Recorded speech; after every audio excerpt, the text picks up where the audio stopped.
What's up, everybody? I'm going to show you my wrist mobility routine I like to follow once or twice a week.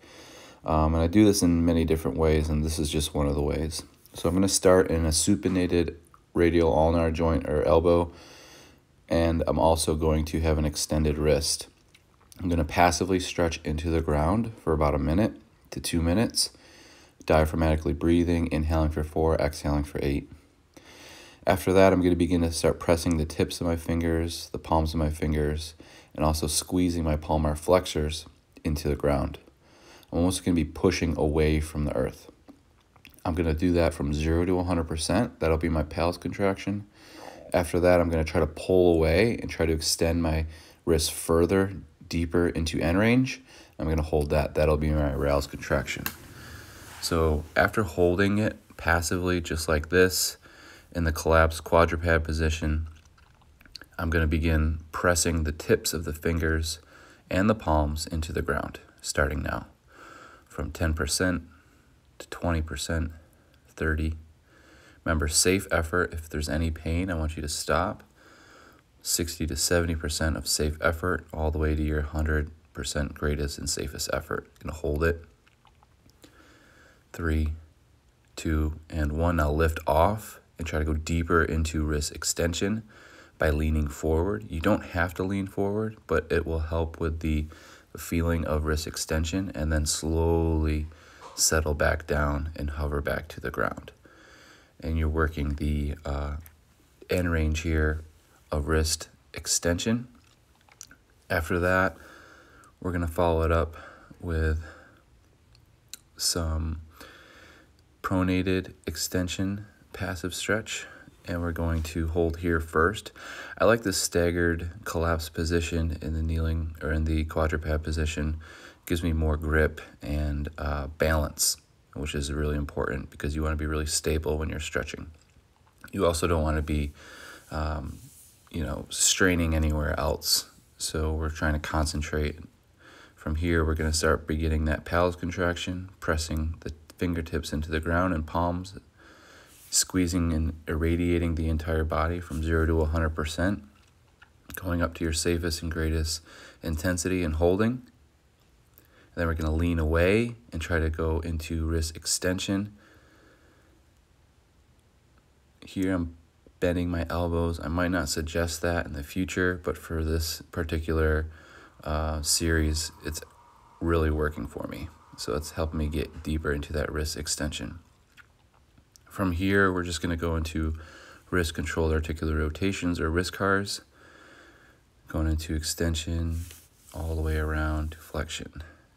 Out and up, in and down, out, up, in and down, in and up, out and down, in, up, out and down. You're trying to take that wrist through its full range of motion actively without moving the elbows. Also doing it with a closed fist, squeezing my biceps and my triceps at the same time.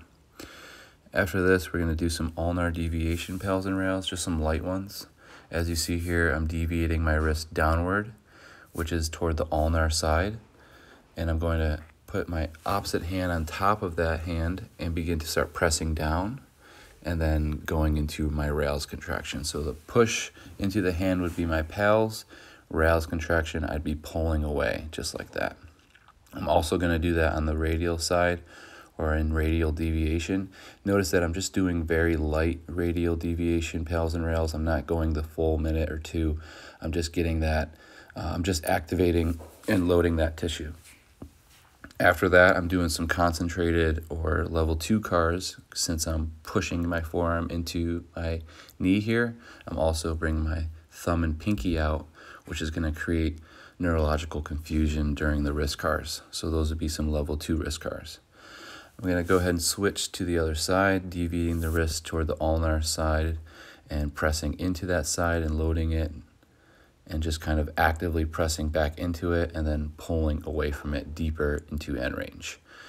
Try not to bend the fingers. That can be a common error here, or also flexing or extending the wrist. You're really trying to keep that in that line.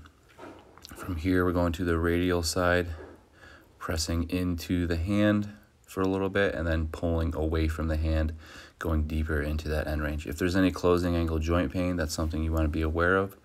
That would be toward the thumb side of the wrist in this circumstance. So that would be radial deviation, PAILS and rails, and also ulnar deviation, PAILS and rails. After that, we're just going to finish it up again with some wrist cars.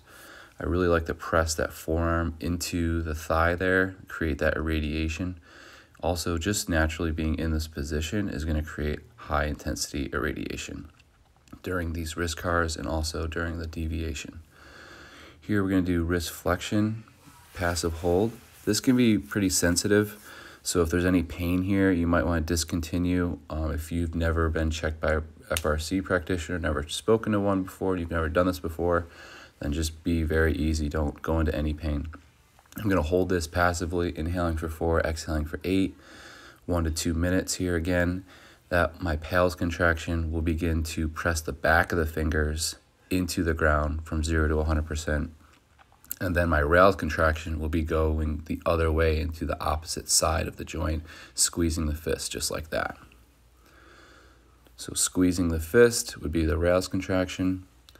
PAILS contraction, I'm pressing the back of the fingertips, back of the hands into, trying to get out of shoulder wrist flexion, trying to go into extension.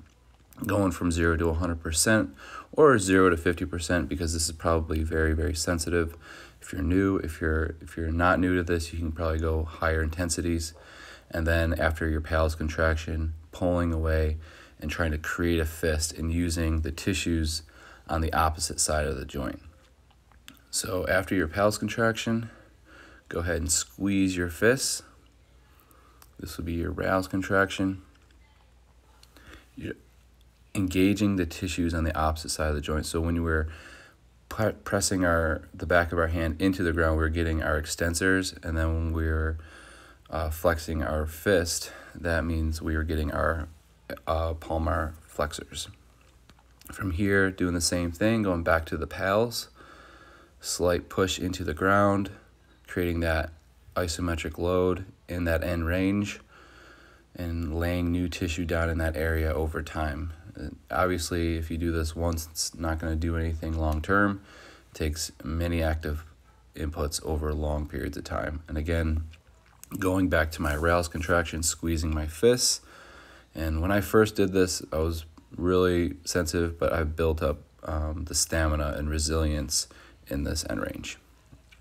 After that, really important to flush it out or save your work, basically going to the cars before, during, and after any type of PAILS and rails contraction to get that joint kind of moving around and also get some fluid in and out. So that would be some wrist cars, nice and slow. And that's going to be it. Thank you everybody for watching, and watch my IGTV.